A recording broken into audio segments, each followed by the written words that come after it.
E aí, meus amigos, Revisão PGE, tudo certo? Esse começo de 2020 tá bom para quem faz PGMs. Saiu mais um bom edital, embora eu tenha algumas críticas a ele, nós vamos analisar isso aqui, beleza? Esse é o edital da PGM Vitória, ok? Um edital que saiu agora em fevereiro e a prova já é em março. Nós vamos chegar lá. Vamos analisar o que tem de interessante aqui nessa prova. Olha só, a PGM Vitória, a remuneração é R$16.500, mas tem outros benefícios, tá? Não sei dizer quais benefícios são, só sei que tem. Mas, sinceramente, se você tem essa informação, já até te convido para deixar um comentário aqui embaixo no vídeo. Aliás, qualquer coisa que você quiser comentar aqui, você está convidado a fazê-lo, beleza? Mas se você tiver o valor exato da remuneração lá, é interessante, acrescenta o conteúdo aqui. Eu só sei o salário base, e o salário base lá é R$16.500, o inicial, que já não é ruim por si só. A banca é IBAD. Não é uma banca grande, tá? Mas é uma banca que já fez algumas PGMs. Não tem nada muito particular na prova deles, tá? As provas que eu vi eram de médias para fáceis, tá? Como Vitória já é uma cidadezinha um pouco maior, é uma capital de estado, talvez a prova dessa banca seja um pouco mais difícil nessa PGM do que foi em outras, tá? De toda forma, o que a gente deve esperar aqui? A gente deve esperar lei seca e doutrina básica, tá? Além de súmulas, claro. Esse é o padrão desta banca, perfeito? E as questões que eu vi deles também eram questões relativamente bem elaboradas, tá? Não eram aquelas questões muito maliciosas, não. É coisa que, assim, quem está estudando tende a acertar as questões desta banca. Perfeito? O edital só trouxe uma única vaga, tá? A fofoca, mas é só fofoca, é que eles vão nomear mais. Mas, como eles têm algumas restrições orçamentárias lá em Vitória, embora a situação fiscal lá não seja tão ruim assim, tão ruim quanto é em outros locais do Brasil, eles decidiram colocar uma vaga só para não criar expectativa aliás, deixar só na expectativa de direito e não criar direito adquirido para os candidatos, tá? O que acontece? Se você prestar atenção nas datas colocadas nesse edital, você vê que eles estão querendo terminar rapidamente esse concurso, provavelmente para nomear antes das eleições ainda, tá? Então, é possível que eles façam, de fato, pouquíssimas nomeações para 2020, talvez só uma mesmo, talvez ali uma, duas, três, sabe? Um número pequeno, e deixe para nomear mais do ano que vem em diante. É bem possível que isso ocorra, ok?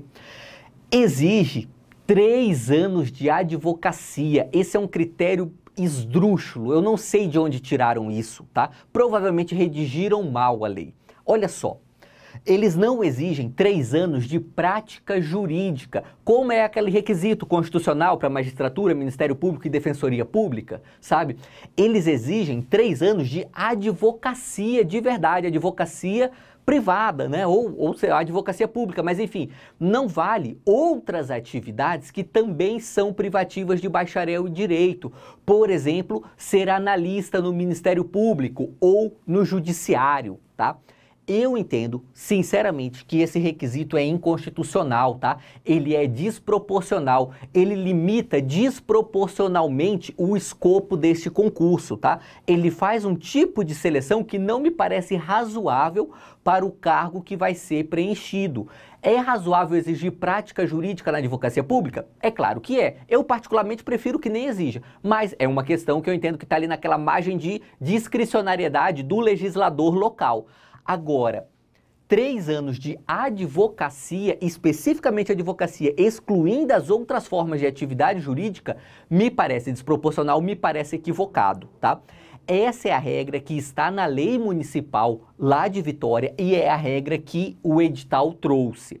Sinceramente, acredito que vão impugnar isso daqui administrativamente e, muito provavelmente, através de um mandado de segurança para aquele candidato que perder a sua nomeação em virtude de não ter esses 3 anos de advocacia. Sinceramente, se é o seu caso, ignore isso e vá fazer a prova, tá? Eu considero muito ruim você deixar de fazer a prova por essas questões que são um pouco duvidosas. Porque pensa o seguinte, você deixa de fazer a prova, aí o seu coleguinha vai lá e faz. O seu coleguinha também não tem 3 anos de advocacia.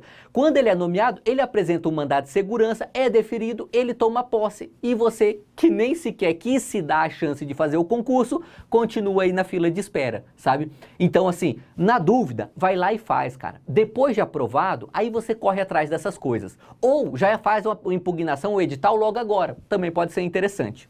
Perfeito? Pode advogar, que é sempre bom, pode ser um complemento para a remuneração para aqueles que gostam da advocacia privada, ok? Olha só, as inscrições vão até o dia 11 de março, é apenas R$ 116,00, bem barato. Vitória, embora não seja uma cidade grande, não é uma cidade que costuma ser ruim de voos, tá? Até porque ela fica ali, sabe, no meio do caminho ali, né, entre o Nordeste e o Sudeste, embora faça parte do Sudeste, mas está ali fronteira já com o Nordeste. Então Vitória acaba sendo uma cidade boa para você chegar, ela é uma cidade razoavelmente centralizada, assim, do ponto de vista da maioria dos concurseiros, né? Então, se você consegue voo barato para lá, a inscrição também é bem barata, tá? Fica um concurso barato de se fazer, o que é sempre interessante. Olha só, a prova objetiva já está marcada agora para o dia 22 de março, tá? De quando saiu esse edital até a prova, são apenas 40 dias. Eu, particularmente, acho meio absurdo, assim, não gosto de um prazo tão curto, acho que peneira um pouco mal os candidatos. Mas, se o examinador quis fazer isso, tudo bem, você só segue as regras do jogo. Favorece quem? Favorece quem já está estudando, tá? Se você está num nível muito fraco hoje, 40 dias provavelmente não é tempo suficiente para você alcançar os demais candidatos, tá? Você deve deixar de fazer a prova por isso? É claro que não. Se você tem dinheiro para fazer a prova, estuda muito esses 40 dias, vai lá, faça essa prova. No mínimo, você vai sair melhor do que entrou. E quem sabe, às vezes, a sorte sorri pra gente também, mesmo estando um pouquinho atrás do resto da concorrência. Agora, se você fez um 2019 forte, já pegou algumas aprovações, eventualmente ali, sabe, aquelas PGMs pequenas, você já consegue ali ficar entre os 10 primeiros, enfim, se você já tá num ritmo forte, esse edital da PGM Vitória é muito bom para você, por quê? Porque não dá tempo dos outros te alcançarem, sabe? Então, se você faz 40 dias muito fortes, e é fácil fazer 40 dias fortes, sabe? Difícil é você fazer 6 meses num ritmo puxado. Agora, 40 dias, cara, dá para dar um gás. Esquece o carnaval, se você quer ter alguma chance na PGM Vitória, sinceramente, esquece carnaval, pode desmarcar o seu voo, cancela o seu voo do carnaval e já compra para Vitória com esse mesmo dinheiro, que é muito mais negócio para você. Perfeito? São 80 questões de 5 alternativas. É uma prova relativamente pequena, né? O nosso padrão em PGEs e PGMs de capital é 100 questões, aqui são só 80, 4 horas e meia. Não deve ser difícil terminar essa prova dentro do tempo não, tá? Se você tem um pouquinho de dificuldade para administrar o tempo, essa é uma prova até boa para você, porque ela é uma prova relativamente curta com um tempo bom, tá? Aprovados serão 85 aprovados nessa primeira fase, tá? Mas aí você presta atenção no sistema de distribuição de cotas que eles fizeram. É só 54 para ampla concorrência, tá? 26 para negros e pardos e 5 para portadores de necessidades especiais.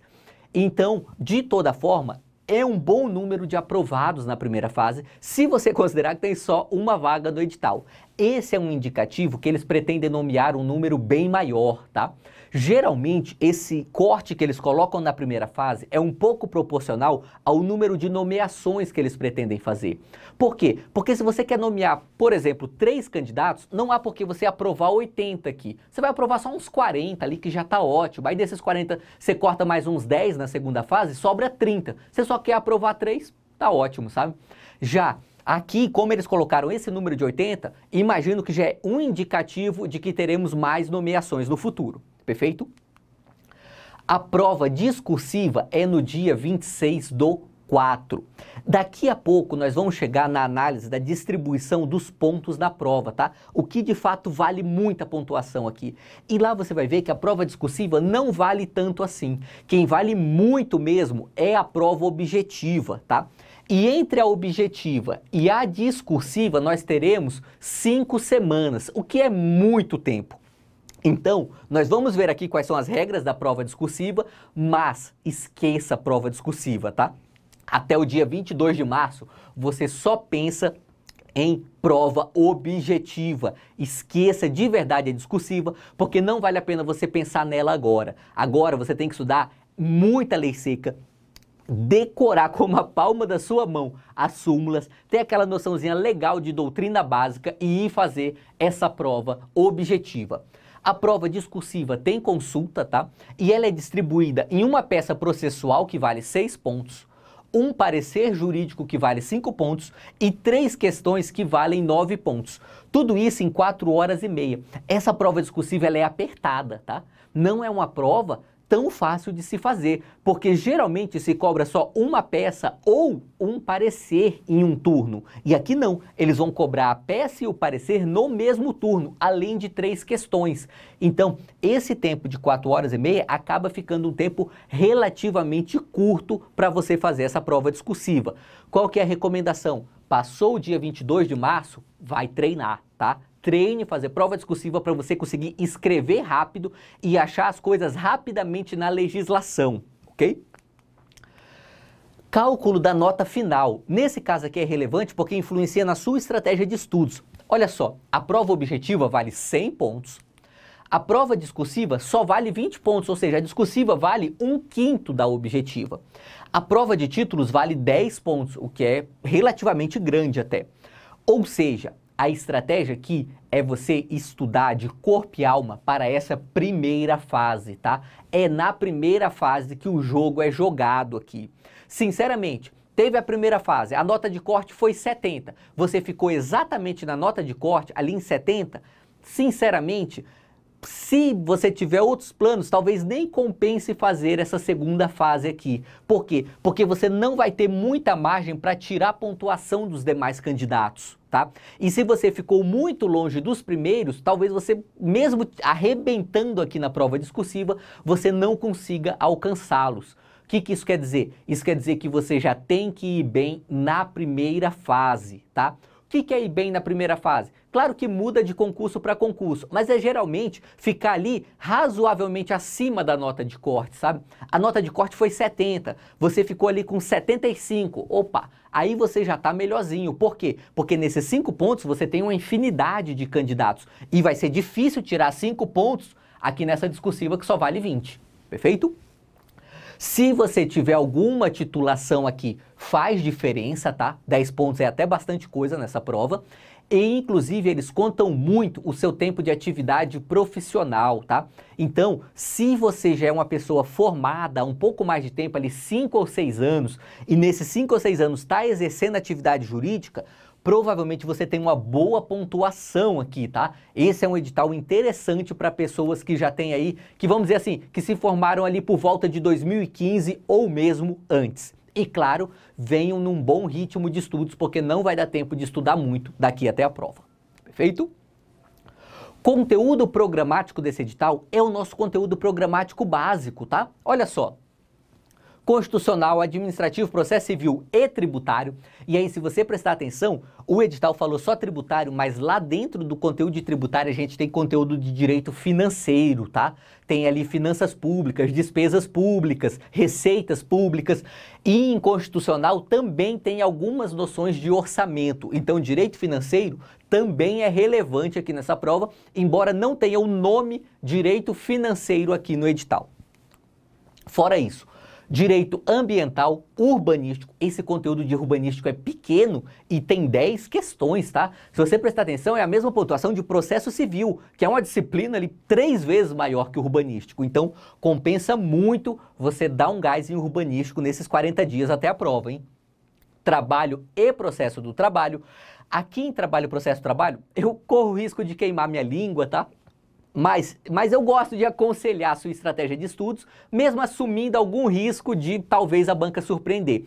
Mas essa banca IBAD não costuma cobrar questões que são relativas ali aos informativos do TST, tá? Então eu não estudaria informativo do TST aqui. Se você for fazer uma prova CESP, estude informativos do TST. Para essa banca não, tá? Eu estudaria pura e simples CLT, com um pouco de súmulas e OJs, só, tá? Não estudaria mais nada aqui em Direito do Trabalho e Processo do Trabalho. E Direito Civil e Empresarial, e aqui você vai ficar no Código Civil também, tá?